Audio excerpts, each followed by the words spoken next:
Avant de créer un potager, il s'agit d'observer et de comprendre son terrain, son climat pour s'adapter au mieux.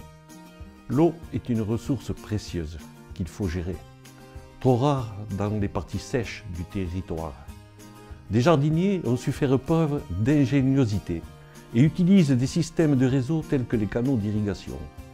Conçus pour des jardins partagés, juxtaposés, les canaux représentent aussi un patrimoine rural rare que les jardiniers entretiennent. Si l'eau est un allié indispensable, elle peut aussi poser des difficultés.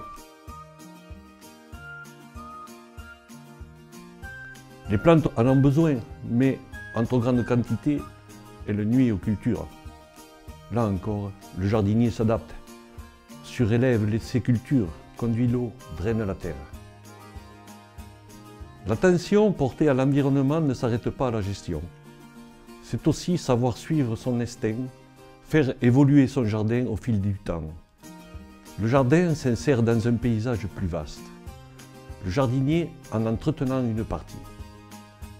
Attentif à son impact, il se soucie de l'environnement, de sa santé, mais aussi de l'esthétique de son bout de paysage. Un potager, c'est sérieux, mais il faut savoir garder des marges d'expression. Et parfois, esthétique, environnement et rendement se rencontrent. Les fleurs ne sont pas seulement décoratives. Au potager, elles attirent de précieux alliés. Car sans pollinisateurs, il n'y a pas de légumes ni de fruits.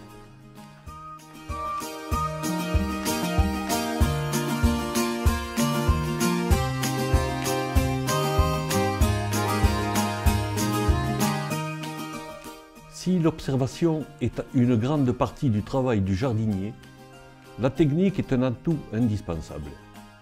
Savoir quoi produire, quand, comment.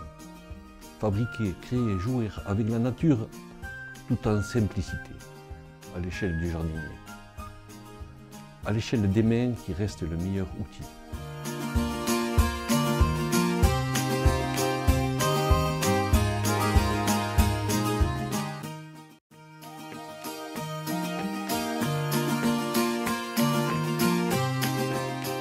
Un jardin, c'est parfois une pièce supplémentaire, un lieu où l'on mange après avoir produit, un lieu où l'on contemple son œuvre. On y trouve le plus souvent un cabanon où les outils côtoient parfois l'apéro. Le jardin comme microscope du monde, le jardinier y dépose ses ressources alimentaires comme spirituelles.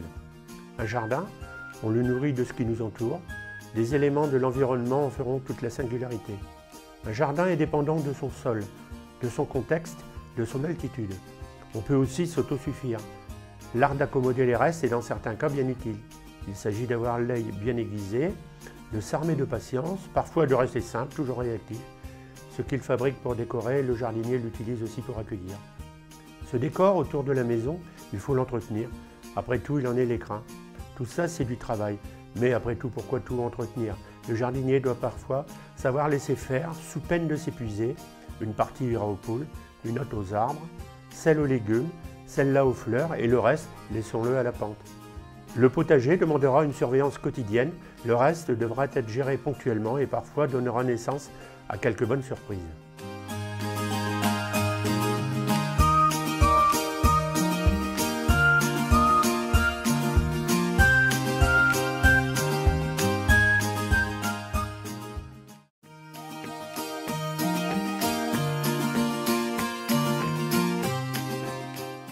Créer un jardin, c'est donc un peu construire un nid. On y met ce qu'on aime, ce qu'on sait faire. Mais souvenirs de toute une vie s'y accumulent. Chaque plante a une histoire. Certaines portent les noms de ceux qui les ont données lors des bourses d'échange.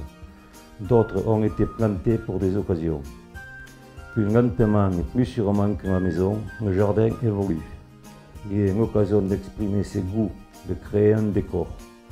C'est un lieu de la rencontre où la main guide la plante, où le jardinier transmet son savoir.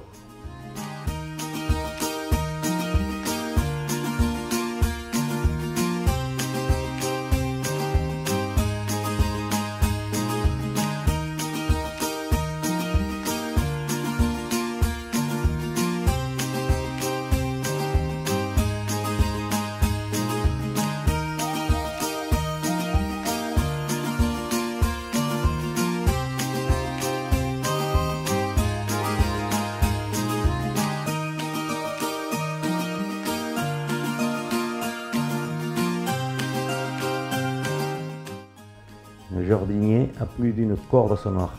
Il sait déjouer les obstacles en faisant des atouts. La pente ou la météo ne l'arrête pas. Utiliser tout ce qui est déjà là et le sublimer pour créer une ambiance, c'est ce qu'il aime. Le tout est de bien cerner ses atouts et ses envies, d'avoir beaucoup de motivation, une pointe de courage pour un jardin qui nous ressemble.